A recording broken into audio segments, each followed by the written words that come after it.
Hello and welcome to episode 287 of the Thinking LSAT podcast. Today on the show, we have an interview with a contracted Army JAG, Henry Carras. What do you think about our interview with Henry and the whole JAG thing? Is it something that our listeners should maybe check out?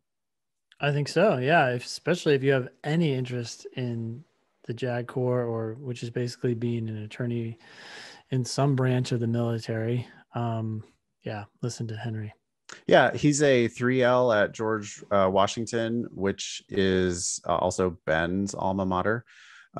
He got his placement, or his, what did he call it? Assignment? No, commission. He got his commission at some point during his 3L year, so he knows exactly what he's going to do after law school. He had previously done an internship and an externship with the Army JAG, I guess, and he is going to go, become one of those Tom Cruise like Army lawyers. And I didn't know anything about the JAG process. So listeners, by the way, this came from listener email, help@thinkinglsat.com. We had people asking us about JAG. They wanted to learn more about JAG. So Annalisa went out and found us a JAG to talk to. So I thought that was really cool. We have an email from a listener who wants to know whether full tuition scholarship recipients should assume that they're going to be the big fish when they go to law school. We have a random spam email from Georgetown out there trying to get high GRE scorers to apply to their school. Whether or not they actually want to admit you is a different story. But they are out there fishing for applicants for the 2021 class, which that's especially hard to really believe. But we've got a listener email. We have an excuse of the week where a student failed on a game, and their excuse was that they did not understand cardinal directions. Oh, wait, maybe it wasn't a game. That was a logical reasoning question. That had to be from a game. I don't think that was from that must be a typo. We have also a real logical reasoning question from Prep Test 65. We dove into a strengthening question. Anything you want to say about the stuff we talked about on today's show? Nope. All right. You'll enjoy Hope you guys it. like it. Well, or you'll hate it, but it's free. So hope you enjoy. This episode will air on Monday, March 8th. That means that we are 1 month away still from the April LSAT. Registration for that closed a while back, of course. Friday, June 30th is the next registration deadline. You don't need to make any big decisions between now and Friday, June 30th. That's the last day to register for the June LSAT. If you're currently studying and your practice test scores are within, 5 points of a goal score, you could probably go ahead and sign up for that June LSAT. If you're 20 points away, I see no reason to sign up now. Do you agree with that, Ben? I mean, maybe it gives you motivation, I suppose, but. Yeah. No, I agree. I'm still just kind of perplexed by their timing. I mean, 20 days after the April LSAT, do we know when the April LSAT scores come out? It could be right before. According to one of our students. Or right after. Yeah. According to one of our students in our live classes, she has it in writing. She said this several times. She has it in writing, Ben, from Law School Admission Council, that she will have her April LSAT score before the June registration deadline. What do you think that's worth? The fact that she has that in writing. She was like, she thought that was like fucking gold plated, man. No, I think it's just an email. And if it doesn't come out, they'll just say what they say to everyone. Oh, like we had some technical difficulties or we had an anomaly. Sorry, that wasn't possible this time. Yeah. Now, if she really, really yelled and screamed and cried about it, they probably would make an exception for her because she has it in writing. But I mean, it's just like, just because they said that was going to be the case in one email, who knows whether that person actually knew what they were talking about or had authority to make that promise to you. Yeah. It's anyway, if that is the case, if those scores actually do come back on the 28th or 29th, that would be fantastic. Um, Normally it's 3 weeks though, which is 21 days, which would put it after the June registration deadline, which wouldn't be surprising at all. Point Which is is, still 5 weeks before the June LSAT, which is online. God, I mean, it's just like, I know we harp on it every time, but it just doesn't make any it's sense. 6 weeks before, not 5 weeks. 6 weeks. And Oh, yeah, and it's just silly that it makes no sense. But yeah. the registration deadline for the June LSAT is Friday, June 30th, and you can monitor your practice scores between now and then. April 30th. Sorry, Yeah. April 30th for the June LSAT. It should be like June 1st for the testing week that starts on June 12th. But no, not only is it not in June, it's also not in May, it's in April. I think it should be like the new LSAT demon. You click once and you're registered, you click again and you join. So Well, Ben, if you ever need another career, maybe you can go work in software development for oh my God, that LSAC. would be a nightmare. Yeah. You can email the show anytime, help@thinkinglsat.com. Again, please leave us a review on iTunes if you like the show. And let's go ahead and dive into this interview with our future Army JAG, Henry Carras. Cool. So the reason why this came about is that we got listener emails, probably one or two of them, asking about the JAG process. And Ben and I don't know anything about. Or Ben, did you have anything about this process? No, I have no. Absolutely nothing. I know that they're on TV sometimes, but we have a real one with us, or soon to be, I guess, a real JAG. This is Henry Carras. You're in DC. How you doing today, Henry? I'm doing great. Thanks for asking. Yeah, I'm a selectee for the Army JAG Corps. So not JAG yet, but going through the whole process, getting all that medical stuff done. So, but more than happy to speak on it. I've externed and interned with the Army, so I know a little bit about the process. Wow. Okay. So, yeah, I guess like start at the beginning. You were in the Army first before you decided to start going the JAG route. Does that make sense, or am I wrong? No. I'm actually I haven't been in the Army at all before this. I mean, I've interned and externed with them, but okay, got it. I wasn't in active duty. I was a student went to University of Minnesota. Actually, the way I learned about it was actually I was kind of trying to figure out what to do after college. I always wanted to join the military. So I was trying to figure out a way after college to do that. And my parents were like, well, what about the JAG Corps? Because you always want to do it at law school. I'm like, oh, that's an interesting path. And I started to look into it. And there's a lot of great opportunities there, especially for young attorneys. You get to do a lot of different areas of the law early on. So that's really what drew me to it originally. So I made really a big plan, taking the LSAT. I was like, okay, this is what I want to do. And as I was pushing toward it, I kind of really started to realize, like, yeah, I really do enjoy this as I was doing the internships and the externships. It's a great culture. Definitely a lot of support in learning the law, no matter which office you're in. So it's definitely something that I really enjoyed the culture and the people there too. So, I mean, that definitely was kind of drawn me to it. Your internship, externship was with JAG? Yes, it was. So I externed originally what's called the U.S. Army Legal Services Agency, which is out at Fort Belvoir in Virginia. And they handle a lot of the specialized law stuff. So they have all the litigation that happens in federal court. So I was in the contract fiscal law division. So we're mostly arguing in front of the Armed Services Board of Contract Appeals or the Court of Federal Claims, COFC. So that's it's a lot of like government contracts, sort of that kind of stuff there. Then after that, I was at the litigation division. So that's all like tort law. So that has to do a lot of federal claims courts, but also district courts around the country. So you did these while you were in law school? Sorry, I'm trying to follow the timeline a little bit. It sounds like you knew you wanted to do JAG before you even took the LSAT. You took the LSAT and then you got into law school. You went to GW and then you started doing these internships, externships? Yeah, so the first one I did over the summer after my 1L year. Okay.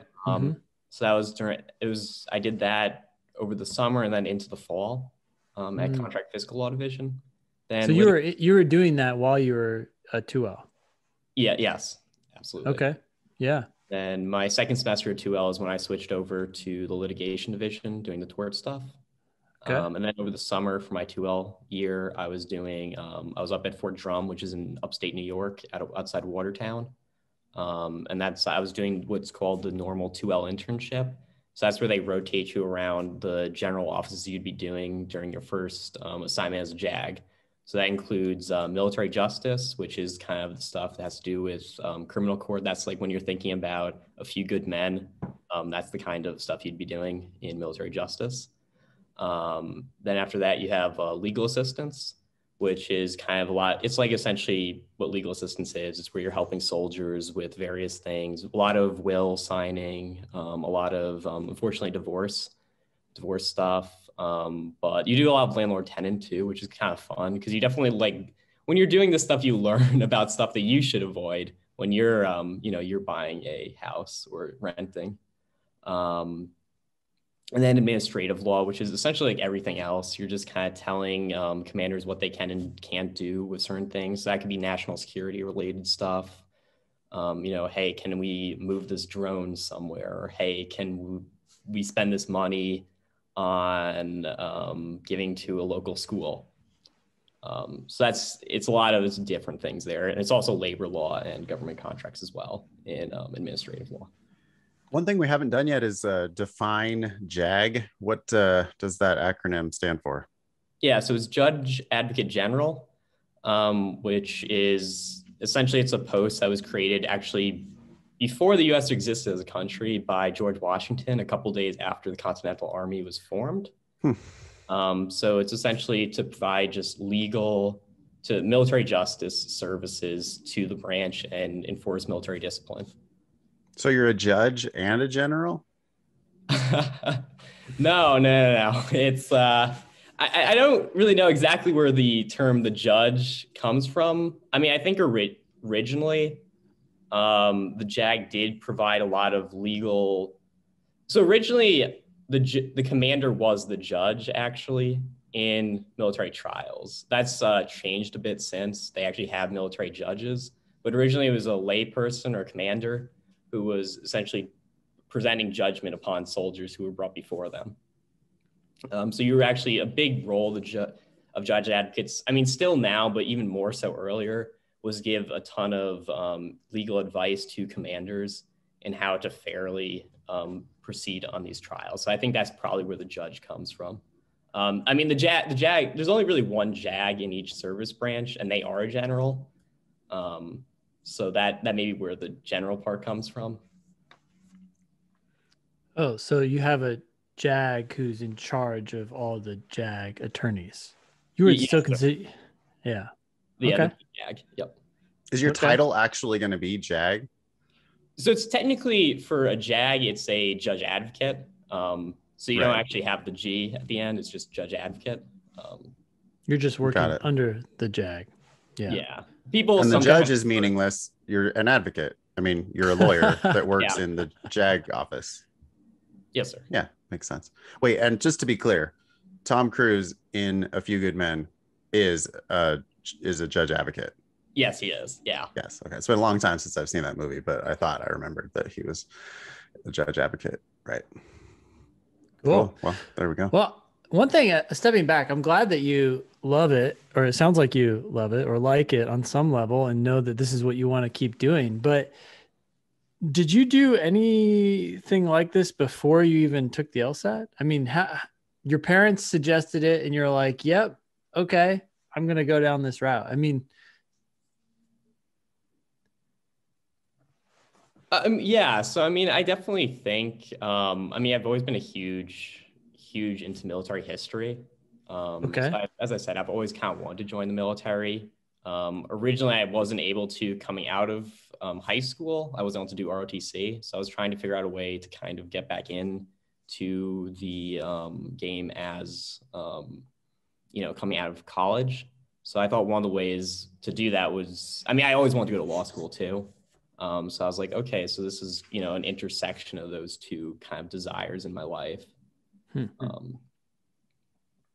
Without really, I guess, taking a step back really and being like, okay, like I've gone to college now, you know, and being able to, I would have to either take a pause on the law career or take a pause on, you know, the military if I didn't do, I guess, both. Are those Civil War cannons on your tie? They are actually. I got this tie over at Antietam. So it's I kind of just, because it's nice being in Virginia, you can go and visit all the battlefields. So I've been kind of doing that while I've been out here at George Washington. And you grew up in Minnesota? Correct. Originally from New York, but grew up in Minnesota. How'd you get into the military stuff? Like, it's just, I mean, why that route? I mean, I think it's, as I said, I've always been a huge history person. I kind of grew up reading books on military history. And I think that's just always been a huge part of my life, is kind of just learning about that. It's always been extremely fascinating to me. Are your folks armed forces? No, not at all. Brothers, sisters? Nope. Last person to serve in the military is probably my grandfather in Korea. So it's not too far removed. Maybe that's where it comes from. Perhaps. Interesting. So you knew you were going to do this before you started at GW?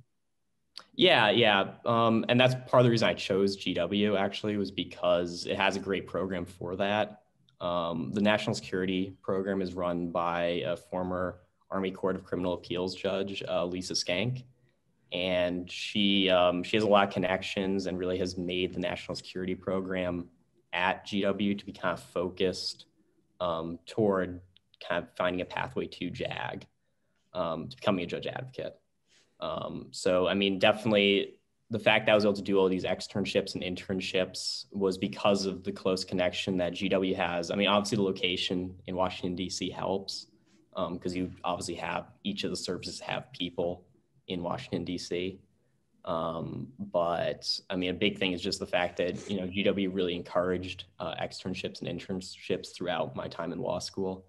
And that really helps, I think, when you're trying to become a JAG, is to be able to work in the field. Are you going to get to control where you live, or are you going to just be like, well, wherever they send me, that's where I'm going? Yeah, that's pretty much how it is. You do get to do a listing of your top choices. But if they give you the last choice on your list, it could very much happen. But honestly, I'm looking forward to going anywhere. I did move around a lot as a kid. So honestly, and most of the military bases won't bring me back to Minnesota, and I'm fine with that. I'm fine to explore the country. Well, I mean, depending on the climate for legal hiring, new law grads really need to be pretty geographically flexible in order to get a job anyway. So, you know, it's just like, you kind of know in advance that they can send you anywhere, and you can kind of give them some preferences, but you're just going to have to go. But like, I guess, you know that you have a job. Yeah, absolutely. At this point, I've been selected. I mean, obviously, if I don't pass the medical stuff, then I won't. I also have to go through basic training next January. Wow. So they really expect you to be part and parcel with the military in the same, even though your work is going to be predominantly intellectual, right? Yeah. Mostly it is going to be, you know, legal stuff, being a lawyer. But the motto of the Army JAG Corps is soldier first, lawyer always. So, I mean, under that, you really are a soldier first.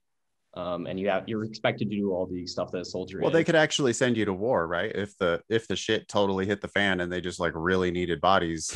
I mean, in basic, they're going to like give you a rifle, right? Right. So, I mean, JAGs are required to carry when they're deployed. And you do carry a rifle when you're outside, kind of outside the base.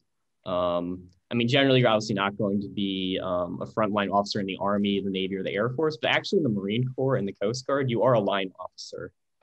So the Marines, actually, you could be on one tour, you could be a legal officer. They actually don't, I think, have judge advocates in the Marine Corps. It's actually just called legal officer.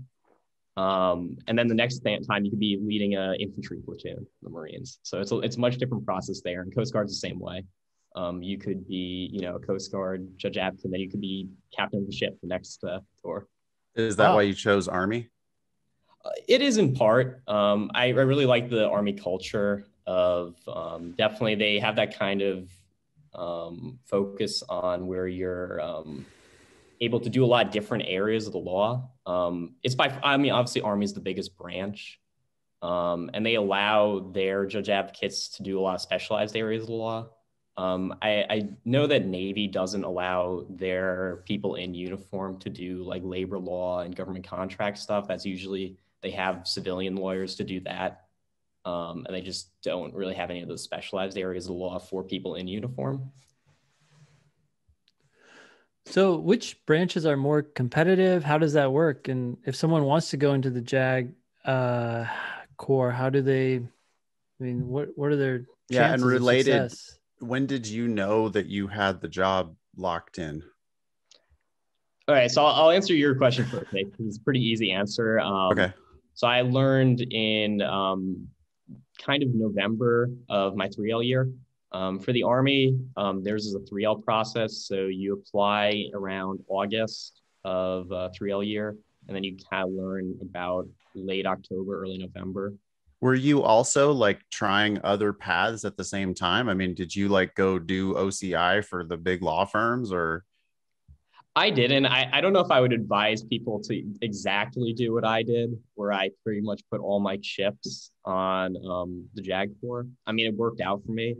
And I think I did learn a lot by doing a lot of different externships, but I didn't really do OCI or do any other different jobs. I mean, I think my backup plan was, because I've been concentrating in government contracts during my time at GW, was I would go into something with government contracts if JAG didn't work out. But I didn't really have too much of a backup plan, which is sounds like, yeah, it sounds like you were confident. So what signs did you have? Did you get any indication from like your internships that, hey, like, yeah, we're interested in? Yeah, definitely. I think definitely, I've been spending a lot of time there, and I think, obviously they can't like guarantee you anything. But I think being there, kind of making a lot of connections during my externships definitely helped me feel like, I think that there's a lot of people who want me to be in the JAG Corps. So I feel like this is probably going to happen. It's kind of answering your question earlier, Ben, because I know you were asking about the process. Yeah. It's a little different for each branch. So as I said, Army is a 3L. That's when you're kind of trying to figure out stuff, is in your 3L year, if you're going to get in. That's when the selection board is. Navy and Air Force actually have 2L boards because they actually have paid internships. Army does too now, so the process may change a bit in the upcoming years. As right now, Army's still 3L, but Air Force and Navy both have 2L internships. So that kind of allows them to kind of look at people and see if they can assess on to active duty. So there's people at my law school right now who found out their 2L year, like, hey, I have a job now after law school. So definitely that's probably a very nice thing to have when December, January of your 2L year. Okay. You graduated last year? No, I'm actually a 3L this year. You're a 3L now. Okay, I see. So like a month left of school. Congratulations. Is it true that they scare you to death your first year, they work you to death your second year, and they bore you to death your third year? I think it's partly true, though, to be honest, this year I feel like I've been worked to death again. So I think I kind of deal there. I think that's actually the truth for people who are going to turn into real lawyers, is that they work their ass off all 3 years. It's just the profession, right? Yeah. That's what you're getting into. Yeah. I think the nice thing about 3L years, though, you can do kind of things outside of law school too. Like I've been doing legal volunteering at Fort Myer, which is attached to Arlington Cemetery. So I kind of do that on the side too, in addition to law school. It's another thing that kind of takes up time, but it's definitely something that I enjoy. And it is kind of nice to do your 3L year to kind of break up classes. Everything's been online now for a full year. Yeah, GW's been online all year. So yeah, I mean, like since it happened in the second semester of your 2L year, right? Yeah. I mean, actually, if you think about it, except for like a couple months of second semester 2L, it's almost been half the time online. But how's your adjustment process there? I mean, I think the first month, like everyone else, it was a little difficult. But I mean, honestly, I think at this point, you've just kind of reworked your schedule, figured out different ways of learning. You gotta like be used to like kind of spending a lot of time in your apartment doing stuff. But I mean, you can work around it, and I think It's kind of easier in a way, isn't it? I mean, you don't necessarily have to put pants on, so that's true. But yeah, no, I mean, it is easier to schedule. And I mean, I actually, weirdly enough, I miss the commute. I miss kind of using the metro to go into the city. Where did you live, or where do you live right now? So I live in Arlington, so right next to the city. Yeah. So nice. yeah. Are you in Roslyn? That's where I was when I was at GW. I was in Roslyn, just up the hill right after you get out of DC. So yeah, no, I'm at the Pentagon. So right across from Pentagon City, those high rises. But yeah, no, well, the blue line's down now, but so I guess I wouldn't be metroing in. But does GW have a mascot? Yeah, the Colonial. It's like the Colonial. It's a little militia dude. Yeah. Oh, right. You guys are fellow Colonials. Yeah. Go Colonials. Does GW have like sports and stuff? Not really. I think like their bigger sports are like rowing. They have a pretty good basketball program, I believe. Do they ever make the tournament? Honestly, I'm not a huge basketball fan. They must not make the tournament. You guys would know if they made the tournament. Yeah. Even though you're not big basketball fans. If that was your school and the school was ever making it into the Final Four or whatever, you would definitely recognize. You guys would know. Really quick, I want to go back to this whole in-person learning thing. I mean, or virtual learning. This might be all over by fall, but I'm curious. So you're sitting there in a class. They're using Zoom or what? Were they using something like that? Yeah, mostly Zoom. I mean, some people use like different programs, but it's mostly Zoom. Oh, yeah. So it's different from teacher to teacher, but they get their little app. And do they do cold calling? They say, hey. So most of my professors don't. I've had one class, and this could be partly because I'm a 3L. They don't really cold call us. Okay. I know the 1Ls are still getting cold called. Okay. To be cold called. So yeah. The classes are still engaging, I guess, and yeah, I mean, some of them have, I think, kind of changed the curriculum a little bit. Like, I think they've added more like projects and sort of like practical learning to the courses. So like they're like having you do more writing and stuff, which isn't bad because I mean, obviously you're gonna have to be filing like briefs and stuff in real practice. I do think writing is an undertrained skill in law school. It's farmed out to 3Ls to teach 1Ls, which doesn't make any sense to me since that's like a core of your profession. But this is kind of like continuing fallout from the financial crisis in 2008 and the like terrible job market for lawyers in 2009, 2010, and people just going straight into legal practice with no idea how to practice law. I mean, they just really need to make changes to law school curriculums generally. The whole, I mean, what do you do your 1L year? Like you get cold called on some arcane like Blackstone or some shit that's just clearly not the law now. And it's just purely an academic competition and it's totally removed from legal practice. You still had some elements of that, it sounds like, though, in your 1L year? Oh, absolutely. Henry? Yeah. I mean, I would definitely say 1L was probably my least favorite year. Just because I mean, like you said, it's essentially you're just essentially running at each other, it seems, and trying to get the best grade on a lot of subject areas that they almost seem to try to make uninteresting at times, I feel. But yeah, I mean, I think it does work toward though something. I mean, I definitely think like torts and, my contract law classes, and especially Civ Pro, like you start to see like, okay, these are really important when you like actually start to use the skills. And I'll say, I think once you start to use those skills from 1L classes in practice during that like internship during your 2L years, when you actually start to understand how it works better than when you're just reading cases. And you're like, oh, okay, like this kind of makes sense. But I think when you start using it in practice and seeing how case law works, I think that kind of is better. I'd love for them to flip it around. Just like say, hey, let's do some actual shit. And then let me, to the extent they even need to talk about case law, I don't know. But at least at that point, you'd kind of appreciate where they're coming from. It's just putting the theory before the practice. But anyway, yeah, like you take an entire class of contracts and you never look at one contract the entire time. That's true. I mean, luckily my professor actually did show us a contract. He's like, I feel like I'm going to do you guys a disservice if I don't show you a contract at all during 1L year. Who is your contracts professor? Wilmarth. Oh, okay. Yeah. Who did you have when you were there? I feel like I'm forgetting his name, but I feel like it was Schooner. Oh, Schooner. Yeah, I know. Professor Schooner. Yeah, he runs government contracts program. So. Yep. Yeah, he called on me the first day of school.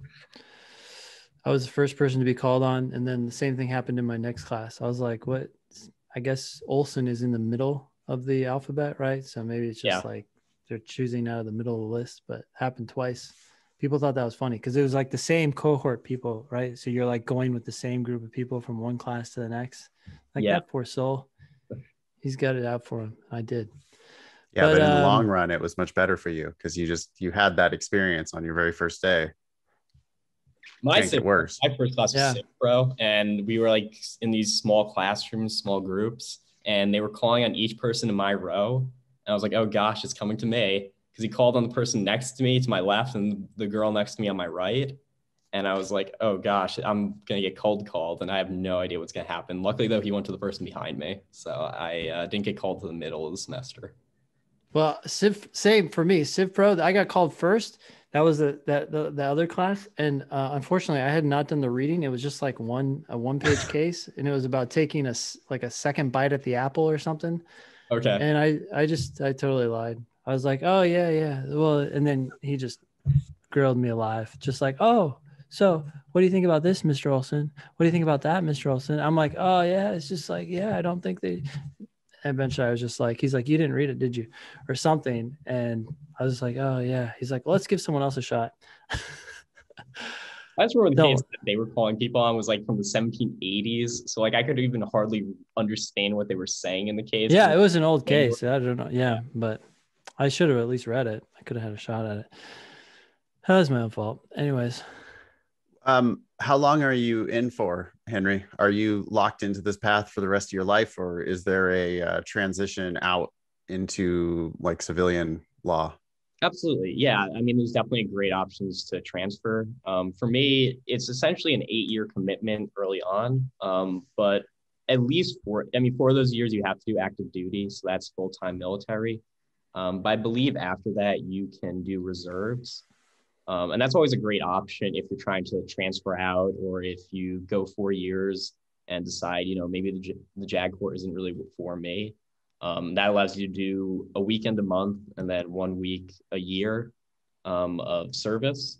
So you keep your commission and you get to do military, and you still kind of work on the weekends and have like a job with the Army as a reserve officer. But you still actually can deploy as a reserve. But the nice thing is right now you get to kind of choose your deployments. So I've met people who are like, they get to kind of do interesting assignments, like go to the Democratic Republic of the Congo or to like Tanzania, where like, you don't really think the U.S. military has a lot of operations, but, they're kind of the areas on the fringe where, you do get to see some interesting places that way because you're getting to choose. But for career options, you do have a lot of, I think, ability to transfer out.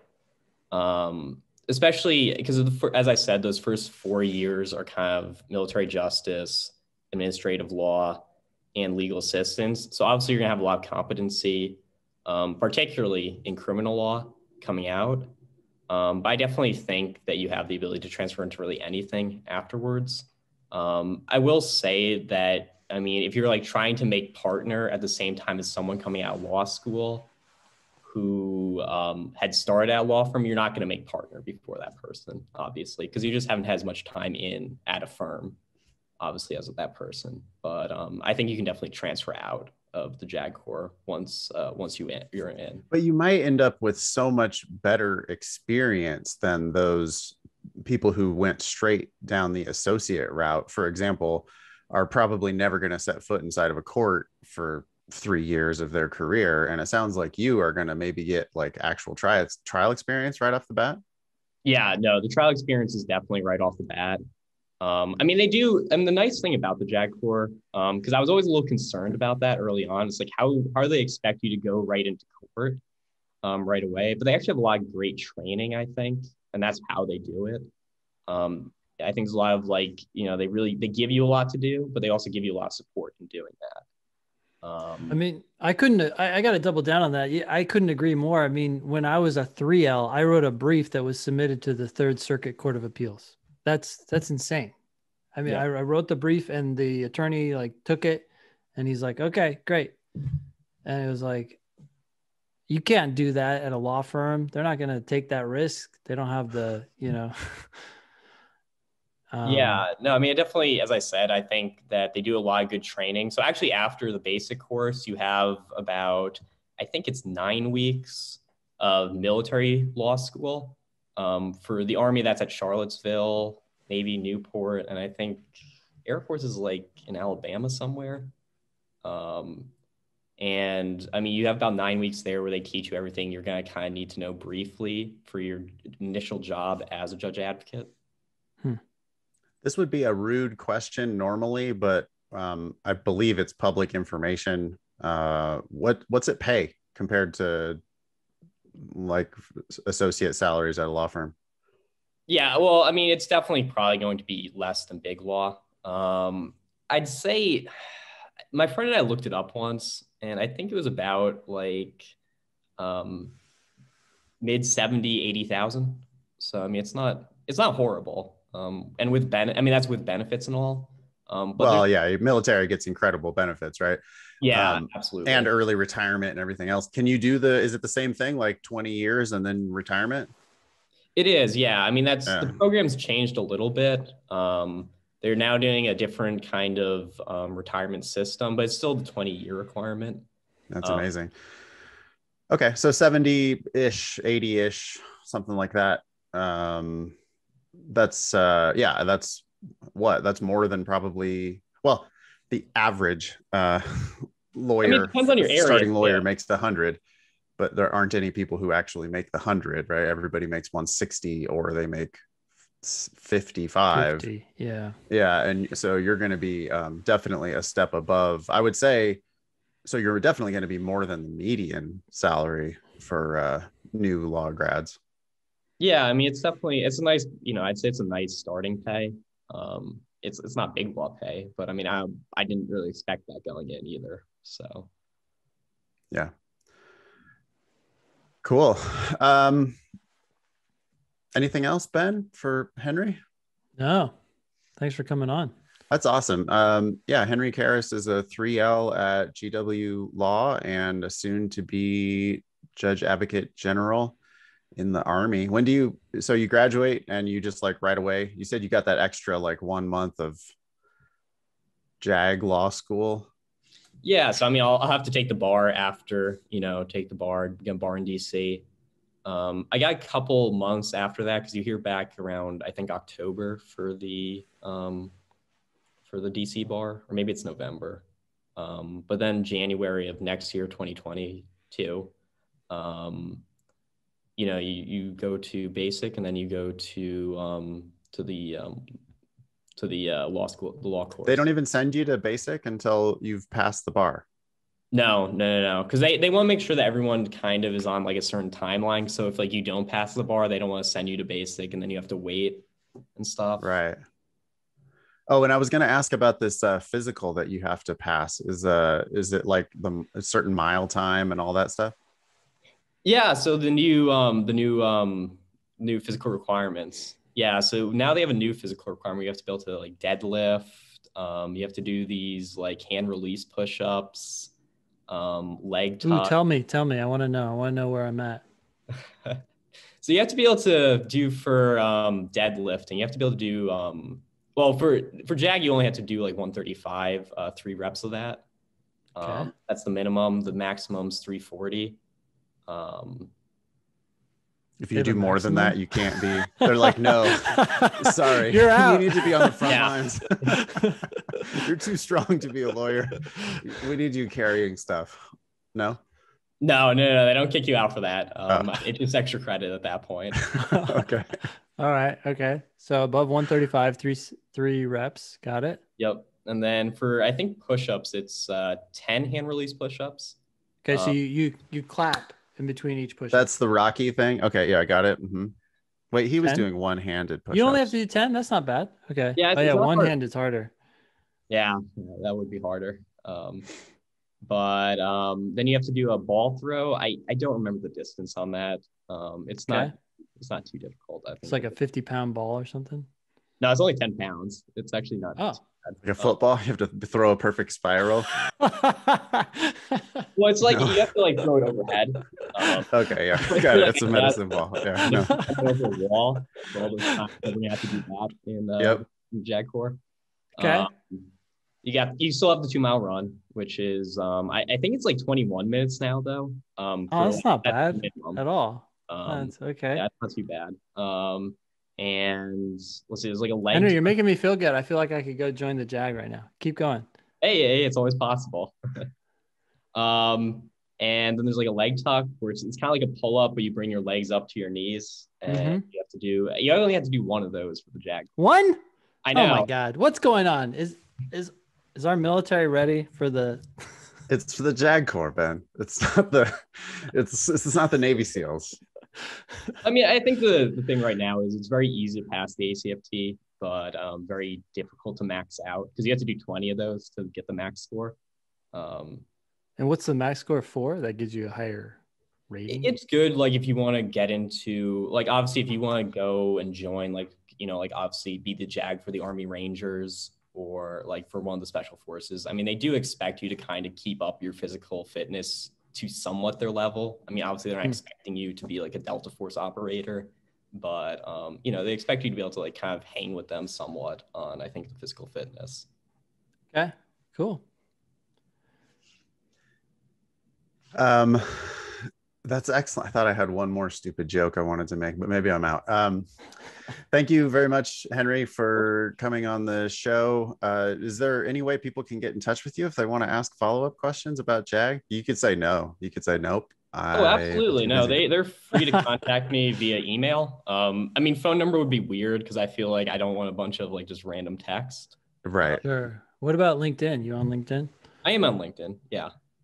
All right. We'll share your profile on LinkedIn and your email address as well. Yeah. Do you want me to say it right now or? Sure. Yeah. So it's H Carras. So Hotel Charlie Alpha Romeo Alpha. Look at that. At GWU dot law.gwu.edu. Okay. Awesome. We'll have that on our show notes page. I'm sure Adam, he's got the recording, so he can sort through that and get the exact email address. I sent it to Annalisa, if that. Oh, right. Yeah. A-Dot's got it. Okay. Cool. Yeah. Thanks so much, Henry, for coming on the show. Best of luck with your last year of law school and the DC bar. Are you worried about the DC bar? A little, but I'll just work hard and try to pass it first time. Little healthy respect. Hey, how were your grades, by the way? What's your class rank at GW? Ooh, I actually don't know that, to be honest, off the top of my head. No. Top half, bottom half? I think top half. Top half. Okay. Cool.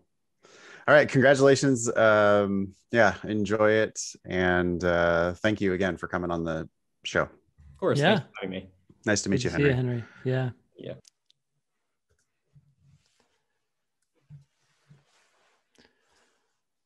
Cool. Okey-dokes. What's that? I said okie dokes. Okie dokes. All right.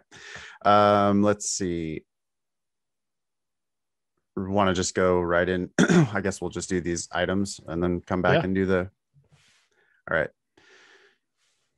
Ben, we have an email here with the subject of should full tuition scholarship recipients assume they are the big fish? You want to tackle this one? Yeah, my gut reaction says yes. Yeah. I mean, not like take it for granted. You're still going to have to work your ass off. But yeah, if you're one of,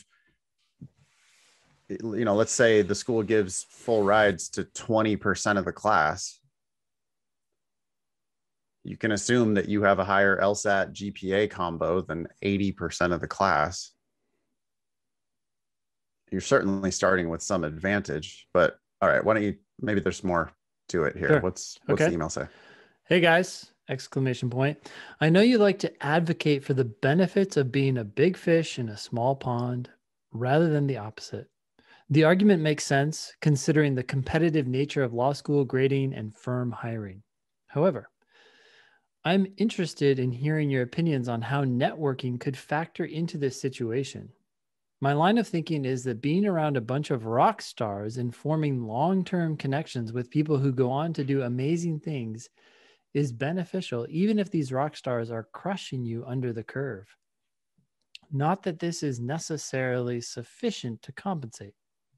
There is evidence that going to a school on a full tuition scholarship increases one's chances of performing near the top of the class, given the predictive ability of a combined GPA and LSAT score. But these two elements' prediction of performance is actually fairly weak and leaves significant wiggle room for students to underperform and not be the big fish that they thought they would be. Wait, these performance predictions are weak? I wasn't under that impression. I think they are certainly not like 100%, right? It's not. They're guaranteed. not 100%, but I think it's like 75, which is pretty I don't good. know what it actually is. That's what I got from that one video. Yeah. We can look at the data on it. I mean, it is, I will say that it's clear, so you can say it's fairly weak and leaves significant wiggle room. Yeah. If you don't do the work and you don't show up and you just totally fuck up your exams for whatever reason, then you're not going to be a big fish anymore. But more often than not, I think you are going to kind of finish your scholarship ranking is going to be pretty tightly related to your class ranking. Okay. I would say that most of the time, but you could still call that weak. I don't know. I wouldn't say that's weak. I'd say it's predictive. So hey, well, we're talking about like necessarily subjective terms here, right? What does it mean to be fairly weak? I don't know. We're going to argue about that. So who knows what G really means here? What if I assume I will be at or below the median as half my class is defined to be? This hypothetical might suggest it's worth paying a bit for the security of a school that places more than 50% of its class in big law and federal clerkships, assuming these are goals, as opposed to going for free to a school that doesn't. I don't think that the differences in schools are that significant. I don't think we're talking about a bottom feeder school and a top ranked school that's going to have that much of an impact. We're talking about a few schools down on the ranking, which often means absolutely nothing. Exactly. Yeah. You're comparing it's never Hastings versus Stanford. That's not a thing.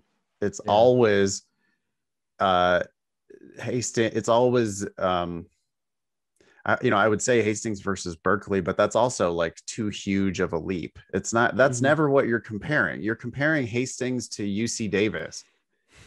And both of those are fine regional schools. They both have some big law placement.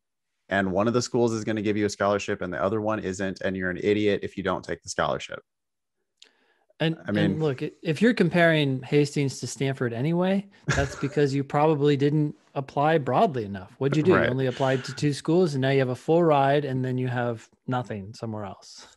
Right. If you did it correctly, if you were in at Stanford, and you'd have a full ride at Hastings, but you'd also have all kinds of intermediate options, including probably Berkeley, where you can start making some and like UCLA, USC, lots of schools that are just outside the top 14 that probably also would give you a full ride if you're capable of getting into the truly elite schools. One thing that how do you feel about this, Ben? What if I assume I will be at or below the median as half of my class is defined to be? I have a reaction to that. Well, that's the very assumption that we're making to argue that you should go to the lower ranked school, that you're less likely to be in that situation. I mean, that's kind of like undermining the point, I think. It seems so fatalistic. Like, I'm just going to go to law school and just plan on being in the bottom half of my class. Yeah. Like, if you're going to be at the bottom half of your class for a school that gave you a full ride, well, then you're going to, what are you going to do at a higher ranked school?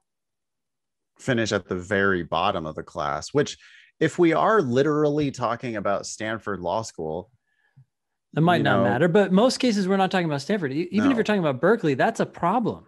That's a problem to be at the bottom of Berkeley and, I don't know, at the bottom half of some other school. I don't think the outcomes can be very good for the very bottom, like 10% of the class at Berkeley. Nope. I don't think that's great. If you're comparing Berkeley to Hastings, which again, I think there should be other intermediate options if you had applied to a proper like spectrum of schools. But if you are literally comparing the full ride at Hastings to no scholarship at Berkeley, I think you'd be dumb to go in and be like, oh, I'll just go to Berkeley and finish at the bottom of my class and hope that the reputation of Berkeley carries you through. I would much rather have you go excel at Hastings and not pay for law school. And the thing that this email really seems to miss more than anything else is that like half the people who go to law school just don't practice law ever. Either they wash out, they drop out of school, they wash out of school for some reason, they decide to go some other path at some point, they graduate, but they don't practice like me, or they fail the bar, or they fail to get employment. Yep. And the reason why we constantly yell about don't pay for law school is that we each have like hundreds of well-meaning alums of our LSAT programs who have gone to law school, paid for law school, and then decided not to practice or not been able to practice because of some combination of factors. And if you do that and you have minimal or zero debt, you're not that bad off. If you do that and you have 6 figures of debt, you've ruined your financial future. That's the bigger risk. It's like G's worried about going to a lower ranked school for free and still not excelling academically. And missing out on the networking opportunities. But you're going there for free already. Yeah. And if you go to some fancy school and you pay fancy prices, well, that network isn't going to do shit for you if you fail the bar. And it's not going to do shit for you if you decide you don't want to practice. And it's not going to do shit for you if you finish so far down your class that you don't even get those OCI interviews or those internships or whatever. There's a gradient here, right? And so he's like, well, but what about schools that send more than half their class to big law? Yeah, okay, but you still have to finish in the top, whatever that is. Like if it's 70%, then you do still have to finish in the top 70% of your class. There's a whole bottom 30%, which if you're there paying full price, you're more likely to be in that bottom 30%, which won't even get those opportunities. Yeah. I want to talk about this networking gradient a little bit. I was just thinking about it. I'd never really thought too much about this, but I suspect that between most schools, the networking benefits of going alongside, with people who are more likely to be successful it's just on a continuum, right? So again, it's the same problem. It's like we're not talking about a big change from one school to the next, except I bet that networking benefit goes up exponentially at the very last schools, right? Like the killers that end up going to Harvard, Yale, Stanford, yeah, being connected with them seems like if you're going to get a benefit, it's going to be exponentially greater than, say, just a few schools down. But again, I don't know if it's worth the risk. Are you going to pay $100,000 for that benefit? Yeah, and even then, I mean, are there not rock stars at University of Michigan Law School? Yeah, There I are mean, that's what I'm incredible wondering. It's rock like, stars. like the Pareto principle. It's like The 80-20 thing. yeah, 80 or not, not 595 or Right. whatever. It's like Right. most of the opportunities go to some of these folks that are like Yeah. out of this world, like being connected with Obama or something like that, right? Like, Oh, sure. If that's what we're talking about. Yeah. well, that's what I'm And wondering. Because how many people are like, how many rock stars are you getting out of Harvard versus out of even just like 5 schools down, yeah. You're getting for sure. You're getting rock stars out of those top 10 I, schools, but I just, again, it's not like Stanford has all the rock stars and Berkeley has none. oh, That's just not I how it agree. works, right? I'm It's just not curious it's what the not like percentages are. Harvard has all the rock stars and Michigan has none, or Yale has all the rock stars and NYU or Columbia has none. That's just not how it works at Oh, I all. agree, but that's not what I'm arguing. What I'm arguing is what, like, are we talking like 5 times as many, right? Does it get exponentially greater at the very top? Because of Pareto principle. In other words, 5% of the folks take 95% of the whatever, those opportunities, those big opportunities. Well, I suppose Supreme Court justices, the answer is mostly yes, or it has been historically. I'm not saying it's worth it. I'm just curious. It's an angle I hadn't thought about before with the networking. My gut is still like, go for free, go to a great school, do awesome, and work on networking. Well, But yeah, if that's the case, it surely only applies at the very, very, very top, which means very, it very just top. doesn't apply to 99% of our listeners. Yep. But that's the definition of the Pareto principle, right? Like even as soon as you slip out of that top, then it's all of a sudden, it's like, you're not much different than anybody else. Anyway. Right. Thank you, G. It's an interesting idea, but I don't think it's worth it. You shouldn't assume ever that you're going to be the big fish. You're going to have to work your ass off no matter where you go to school. I can't imagine going to law school and just planning on finishing in the bottom of my class. That just seems, I mean, unless you're only there because your folks are rich and they want you to go to law school and you don't care, you don't have anything else going on in your life, and you're just like not serious about being a lawyer. But if you're serious about being a lawyer, I think you want to try to win the academic competition, at least finish in the top half of the academic competition at your school. Otherwise, you're losing already at the beginning of your legal career. You're just losing cases. Mm-hmm. That just doesn't seem like something a lawyer would want to do. Yeah. Or at least not a lawyer that I would want to hire. Right. Like I want a lawyer who is obsessed with winning. Like I want a lawyer who is just gonna stack the deck in their favor and is going to win. And I just don't think you're doing that if you're like gonna go to a law school for networking purposes and not do well academically. Yeah. Okay. This we have labeled as a surprising email from Georgetown. It's sent in anonymously, and I don't think it's all that surprising, to be honest. But it says, Dear Redacted, the Educational Testing Service, ETS, has identified you as a promising candidate for Georgetown University Law Center. On behalf of the admissions committee, I invite you to apply for fall 2021 admission with your GRE score. By the way, this was sent out February 24th of this year. Fishing for applications for this fall at Georgetown University Law Center. Okay. Although this invitation does not waive your application fee or guarantee admission, we feel that your academic talent and background would make a positive contribution to the intellectual community at the Law Center. We invite you to visit our website to learn more about the Law Center's extensive curriculum, as well as our admissions process.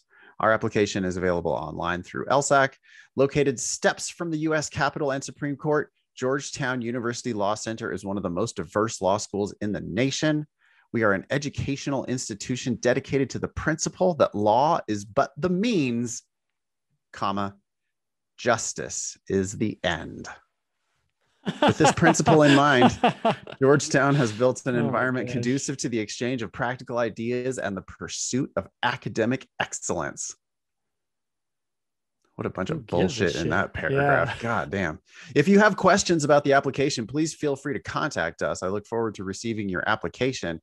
And this comes from Madhavi Menon, a director of JD admissions at Georgetown Law.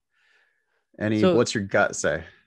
Wait, so this person is surprised because they have a GRE score on record. With a GRE score? Yeah. They have a GRE score on record, apparently.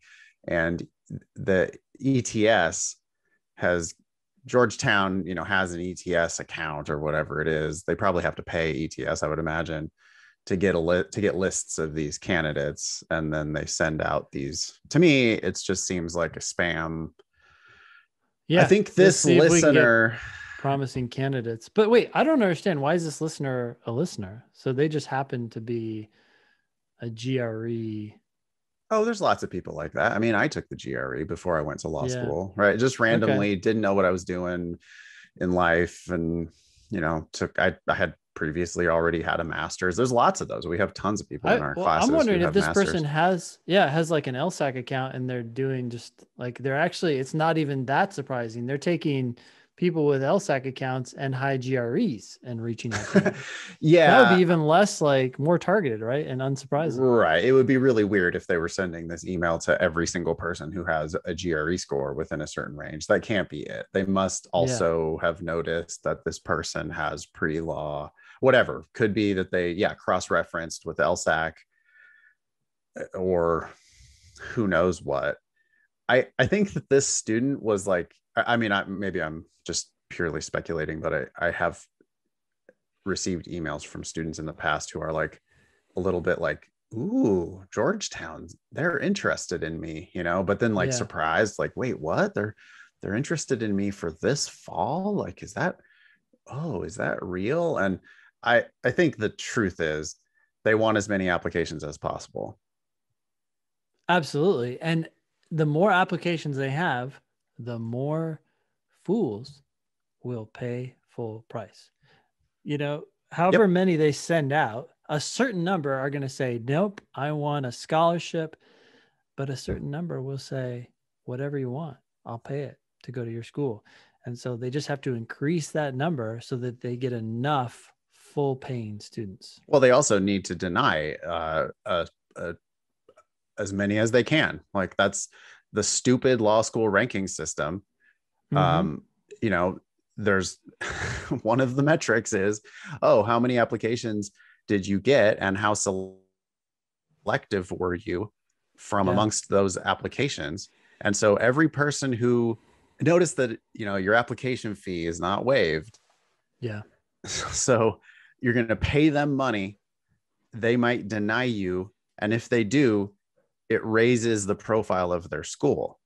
Yeah. Also, if because they're not giving scholarships for GRE scores. Yep. That doesn't raise their public profile. So they're not going to give you a scholarship for that. Yeah. So, they might also be fishing for like, oh, this might be like a really high qualified candidate. And if they're too lazy to to take the LSAT, we might be able to admit you, and you'll turn out to be a really good candidate do well at our school, but we don't have to get you a scholarship because you didn't take the LSAT, which means you can't get scholarship offers from other schools. So it's to me, it just looks like Georgetown out there hustling for applications, basically. I agree. Yeah.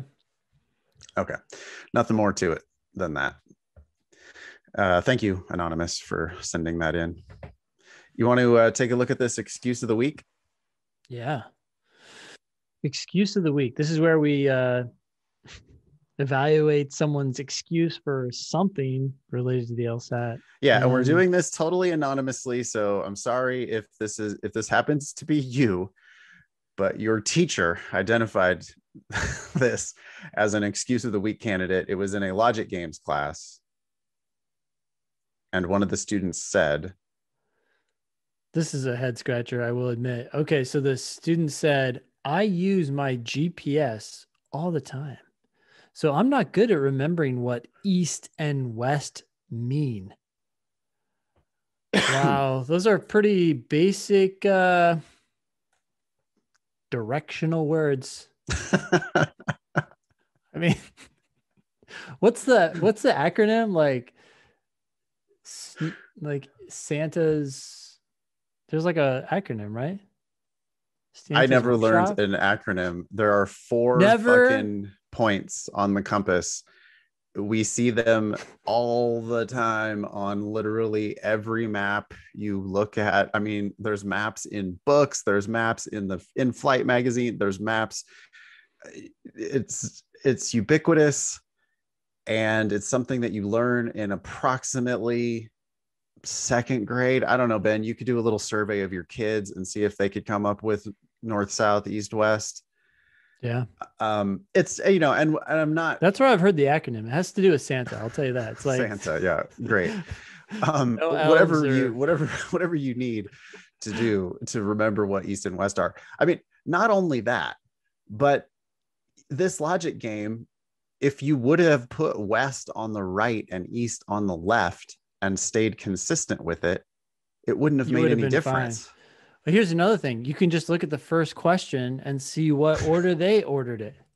Like, oh, they put east on the left here, and they put west on the right. Okay, I mean that would be wrong, but I mean that's what they did. That's what they did. We have a very like collegial, supportive environment in all of our classes in the LSAT demon, so it's okay to struggle, and it's okay to ask questions, and it's okay to ask stupid questions, but for your own progress as an LSAT student and as a law student and as a lawyer, you might want to just think about the excuses that you're making for not understanding shit. Lawyers are people who figure shit out. Lawyers are people who understand stuff. If you got 10 MBAs and 1 lawyer in the room, the reason why the lawyer is in the room is because they're the one person who's going to really dot all the I's and cross all the T's and really understand everything that's going on. Yeah. And so, if you're going to like struggle on a logic game, that's totally fine. But if you're going to struggle on a logic game because you use your GPS all the time and you're not good at remembering what east and west mean, that is an excuse. It's the excuse of the week, but it's an excuse that is just like, you're giving yourself permission to fuck it up. You're giving yourself permission to not understand. That's a lazy excuse for not understanding. Yeah. And I'm not saying that to beat you up. I'm saying that because you're not going to be successful at this test if you keep making excuses like that. That ain't going to get it done. Think about how that would go if you said that like in law school.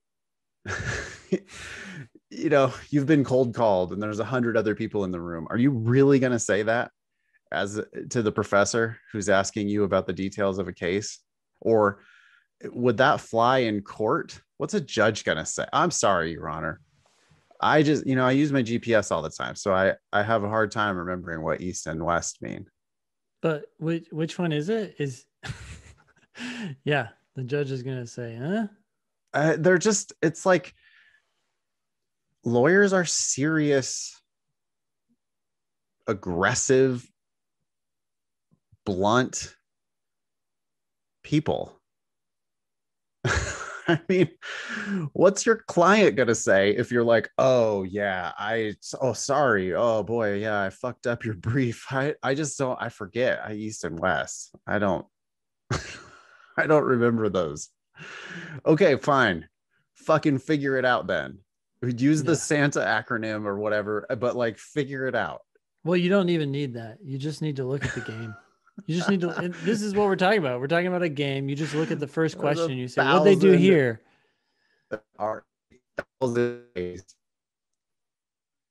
United States.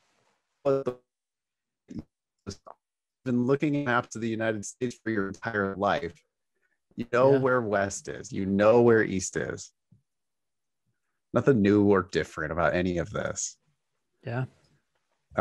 Anyway, I apologize if this was you in one of our classes, and we're doing it all anonymously, so we're not like really shaming anybody publicly, but this is our excuse of the week, and I think our main message here is that ask for help by all means, but if you're going to study with us, you're going to be reaching actual understanding of stuff.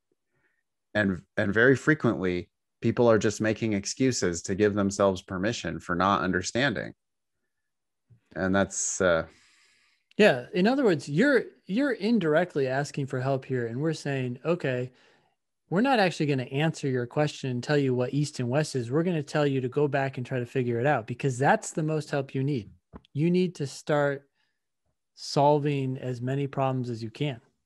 I don't think a judge would even entertain this for 5 seconds. I mean, maybe some of them would, but I could, if I were a judge, I mean, it'd be like, counsel, what? You don't know the difference between east and west? Come on now. I mean, there would be like just laughter in the courtroom. Yeah. Yeah. Everybody would be your client, opposing counsel, you're going to have the court reporter and the bailiff laughing at you. It's just, I mean, I get it. People struggle for a million different reasons. And part of what they're doing in our classes is, like asking for support. And I mean, I'm not supporting you. I want you to understand this shit. But like, if you're really going to let something like that interfere with your ability to solve a logic game, I'm not sure I can help you. So we gotta get to a point where we're not going to make those kinds of excuses. We're going to like at least struggle through that issue. There are much more difficult things to worry about than something like that. And anyway. Cool. Yeah. Excuse of the week. Hey, if you would like to propose an excuse of the week candidate, something you've heard from a study buddy or even from yourself, you can email help@thinkinglsat.com and you can get on our agenda for a future excuse of the week. Same thing if you have a pearls versus turds candidate or a news item. We're always looking for content for the show. So please email help@thinkinglsat.com. What do you think? Time for this LR question? Yeah, let's do it. All right. Ben, you want to tackle this? What test and number is this for people who want to follow along? Yeah, no problem. This is test 65, section 4, question 22. It's a logical reasoning question. It says scientist. So a scientist is speaking. Physicists claim that their system of careful peer review prevents scientific fraud in physics effectively. Okay. So this scientist is telling us what some physicists claim. So I'm kind of anticipating this scientist to come back and say that they're wrong, that maybe careful peer review does not prevent scientific fraud, but I don't know yet. Okay. But there's that but biologists claimed the same thing for their field 20 years ago. Not good. And they turned out to be wrong. Oh, dear God. Halfway through this argument, I'm anticipating that they're going to do something really stupid. What are you anticipating? Well, I'm anticipating that they're going to go along the lines of, well, the biologists made the same claim and they were wrong. Therefore, physicists have to also be wrong. Yeah. And they haven't done that yet. But I have a lot of experience with the LSAT, and on logical reasoning, they do a lot of really dumb shit. And this just feels like that pattern. It feels like that's what they're going to do. I'm a really good reader. And the reason why, or one of the things that really good readers tend to do, is predict what they think is going to come next. I'm not sure that this scientist is going to go that way, but I'm attuned to it. I'm primed for them to make that mistake. Like I'm about ready to call them on their bullshit before they even got to the bullshit. Yeah. And just to clarify, why would that argument be so bad? I mean, the biologists made that claim 20 years ago and they were wrong. So why doesn't that mean that the physicists are wrong? Because biologists and physicists could be completely different people, and different people are allowed to do different things. Yep. I mean, just because one time, it's like saying, Donald Trump is a reality star who got elected president. Therefore, insert any of today's reality stars. Thank God I don't even know who they are, but insert whoever who is hosts a reality show. Therefore, Tom Bergeron, he used to be, I don't know, I'm not sure if he's still hosting Dancing with the Stars, but it's like, oh, so therefore Tom Bergeron has to be the president of the United States. That's a similar argument, right? It's a parallel argument. Yeah, well, they could have had different systems, right? The physicists had careful peer review. Maybe the biologist careful peer review was conducted differently, and that difference is all that mattered. So all this would flash through my head in 1 second, by the way. I mean, it's just like, all I'm saying is, please don't do that. I mean, or please do that, because if you do that, then I already know the answer to whatever question you're going to ask me. Yeah. But they don't have to do that. They could go an entirely different direction. They continue. Okay. Since then, biologists have greatly enhanced their discipline's safeguards against scientific fraud, thus preventing further major incidents. Okay, I'm glad that they've made those changes. Maybe the physicists have also already made those changes. It would be conducive to progress in physics if physicists were to do the same thing. It's similar to what I thought they were going to do. It's an interesting twist. I would say that this is the conclusion, right? The author is trying to prove that if the physicists made the same changes that the biologists made, that would help physics, conducive to progress in physics. Would it? Wait, say that one more time. You didn't go where I thought you were going to go. Oh, I'm just curious. Would, if the physicists were to do the same thing, in other words, if they were to greatly enhance their safeguards against scientific fraud and prevent incidents that may or may not even exist, would that be conducive to progress? Well, it certainly stands to reason. It does not say that in the argument itself. It assumes that is true. Yeah. I mean, fraud seems bad. Does seem bad. Preventing major incidents of scientific fraud seems like a conducive to progress in a scientific field. It's true that they did not explicitly say that. They left it for the reader to infer that. And that's not good legal writing. Legal writing is technical writing. It's like computer code. You didn't write the line of code that said, if you prevent incidents against scientific fraud, then that would be conducive to progress. Another way of getting to that same analysis is to note that conducive to progress is new shit that only came up in the conclusion. Exactly. That's what I'm getting at. It's like, where did this come from? Right. I was almost even anticipating a different conclusion. Like, therefore, they really are. I thought it was that they were wrong. Because the biologists were wrong. So I thought this person was going to end up saying that the physicists are wrong. Yeah. But they did do the thing that I was worried about, which was, so anything that applies in physics also has to apply, anything that applies in biology also has to apply in physics. That's another thing that they didn't say, by the way. Yeah. And it turns out to be a strengthening question. The conclusion of the scientist's argument is most strongly supported if which one of the following is assumed. And I guess I have two predictions here. Yours was, hey, if you avoid major incidents of scientific fraud, it is conducive to progress. Yep. That's an obvious assumption of the argument. It's almost hard to see it because it's so just like common sense that would be the case, but they didn't say it, and they need to put that into their brief.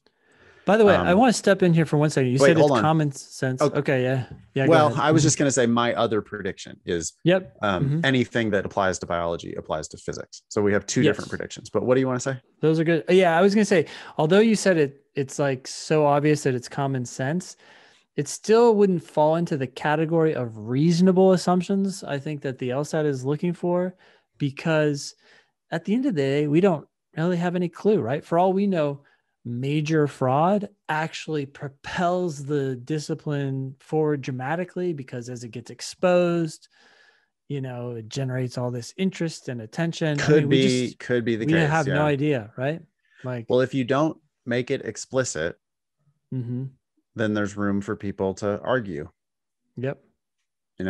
And you just don't want to leave room for argument. You want to just suck all the oxygen out of your opponent's case by making every single thing totally explicit, to where in a perfect world, you win on just like summary judgment, because it's just all there on the paperwork, and the judge looks at it and goes, yep, this is legit. Sorry, we're not, there's nothing for us to argue about, so we're not going to court. Yeah. Making even obvious things explicit makes an argument better. Yeah. All right. So it's asking us which one would strengthen the argument or support the argument the most, if it were true. A says major incidents of scientific fraud in a scientific discipline are deleterious to progress in that discipline. Okay. Deleterious is the word we talked about the other day on the show. It means harmful. Not good. Yeah. So if those things hurt progress, then getting rid of them would presumably be conducive to progress. Yeah. And that word is intimidating to people, and they're not going to like that answer choice if they're not that familiar with deleterious. But I mean, look, it's the word delete. It's the actual entire word delete, followed by RIOUS, which IOUS is a very common suffix on a word, which just means what? Of that nature. So deleterious is of the nature of deleting. That's probably like the exact definition of the word. And I understand that you've maybe not seen that word before, although if you read more books, you would have seen that word before. But even if you haven't ever seen that word before, you got to kind of grind it out. I mean, you've got a delete key on the keyboard in front of you, I guarantee. So you should, I don't know, you got to hang in there and figure out what that word means. So that's going to turn out to be the answer. Now, if you don't like it because you don't know what that word means, that's okay, because you can still eliminate the 4 wrong answers. Yeah. So B says, very few incidents of even minor scientific fraud have occurred in biology over the last 20 years. Okay. I guess this is like trying to strengthen a premise almost. Yeah, and it just doesn't do shit, because we already have admitted into evidence that since biologists made this change, they have greatly enhanced their discipline safeguards against scientific fraud, thus preventing further major incidents. There used to be major incidents, and now there have been no major incidents. And now this is saying there's not very many minor ones, but who cares? Right. Yeah. We already know that they have figured out a way to prevent major incidents of scientific fraud. And that's what it's been about. Yeah. So B's like, oh, and there's even hardly been any minor fraud. Whatever. We know that the biologists did well. Yeah. Strengthening that premise it's a weak strengthener of a premise, and premises don't even need to be strengthened. We have to accept them as fact to begin with. Yeah. Okay. Answer C. No system of careful peer review is completely effective in preventing scientific fraud in any scientific discipline. Okay. Well, that means no one's perfect. If anything, that just hurts the argument. Like, you're never going to get it definitely hurts the argument. I mean, your opponent gets a copy of your brief. If you put that in your brief, your opponent is going to try to use it. It's like, hey, even Mr. Scientist who's trying to prove that, physicists will benefit it'll be conducive to progress in physics, but even they acknowledge that no system of careful peer review is completely effective in preventing scientific fraud in any scientific discipline. So you don't get to make the conclusion that this is going to be conducive to progress in physics. You've acknowledged in your own brief that this plan might not work, which means you don't get to reach the conclusion that you're trying to reach. This is, to me, it's, it's not a devastating weakener because it's only a possibility. But would you put that into the brief? Absolutely not. You're giving your opponent ammunition. Yeah. Okay. So B's out, C's out. Answer D says 20 years ago, the system of peer review in biology was less effective in preventing scientific fraud than the system of peer review in physics is today. Okay. So what are we comparing? Yeah. But this is actually saying that physics today is better than biology was 20 years ago. So maybe physics doesn't need to change as much. It's another weakener. It's like, so the objection is, well, but actually physics is starting in a much better place than biology was. Yeah. So they made this change, and it helped them a lot to avoid scientific fraud, but is it going to help us? It doesn't necessarily have to help us because we're better situated. Yeah. So again, another weakener. Okay. E. Over the years, there have been relatively few, if any, major incidents of scientific fraud in physics. Wow. Okay, that's another weakener. E says, why do we need to do this? We don't really have major fraud in our field. So C, D, and E are all weakeners. Can't pick any of those. B strengthens a premise, which I guess if you missed this question, that's probably what you picked. But we accept the premises as fact. We don't need to pile on here with additional evidence. We already know that major fraud has been prevented. So minor fraud, and B acknowledges that some minor fraud has occurred. And to that extent, it could be used as a weakener. So it's, we got 3 clear weakeners, one that strengthens a premise in a weak way, or maybe, it could be used as a weakener. And we go back to A and we see that it bridges the gap between the evidence and the conclusion. This is a level 5 question. Mm. I think people are getting thrown off by that deleterious. And probably sucked into B. I mean, if they're missing it, they got to be missing it because of B. Yeah. How do you choose? You can't choose a weakener, y'all, for a strengthen question. C, D, and E are all going to weaken your case. You can't pick those.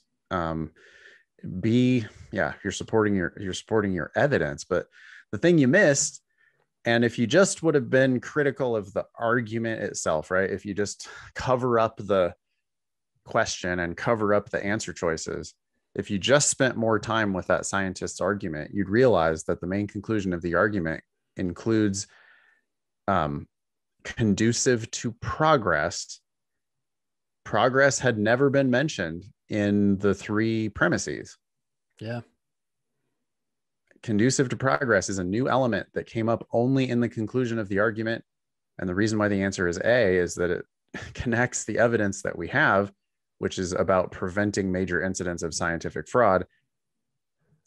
It connects that to the conclusion that we're trying to make, which is about being conducive to progress.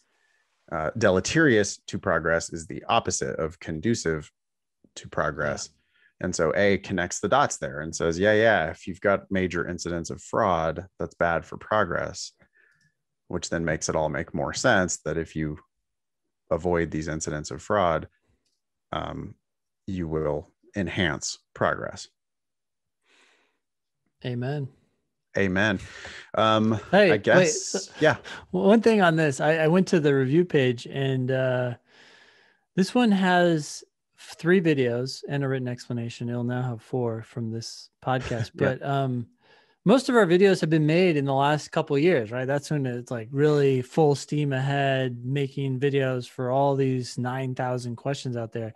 But this one has 2 videos from 2015, one from me and one from you. So this is a treat. If you want to see a blast from the past, go to this younger versions of Nathan and Ben. Wow, 7 years ago now. Yeah, you looked pretty good here, Nathan. I'm sorry that you have to look at me today. Yeah, we will continue to evolve all of those explanations. Demon 2.0 also has the voting feature, so it'll be really interesting to see whether today's explanation, with Ben and I both doing the explanation on the podcast, that video goes into the Demon, and then people get to vote on which explanations they think are the most useful. Cool. Excited about that. Yeah. All right. I guess that's it for the scheduled content for today. We are on Facebook, Instagram, Twitter, and YouTube at Thinking LSAT, at LSAT Demon, everywhere on social media. Please leave us a review on iTunes if you have 2 minutes to do that. Really helps other people find us. Thank you very much in advance for just jotting down a note or 2 about what you like about the show. We are help@thinkinglsat.com if you want to ask us any questions or get us on get any items onto our agenda. We love getting news, pearls versus turds things, excuses of the week, just any questions about anything at all. help@thinkinglsat.com. If you want to learn more about the LSAT Demon, that is help@lsatdemon.com. Please do the free version of LSAT Demon. We're giving away more and more stuff to our free subscribers. So lsatdemon.com, put in your email address, sign up for an account. Like this week, for example, today, actually, as we record this, if you have a free Demon account, you're invited to a study group on Zoom with me for the April LSAT. That's been happening every Thursday on Zoom. But you do have to have a free Demon account and register for the event if you would like to participate. And I hope you will. Yeah. That was episode 287 of the Thinking LSAT podcast. Thanks all y'all for listening. Nice knowing you. Don't pay for law school.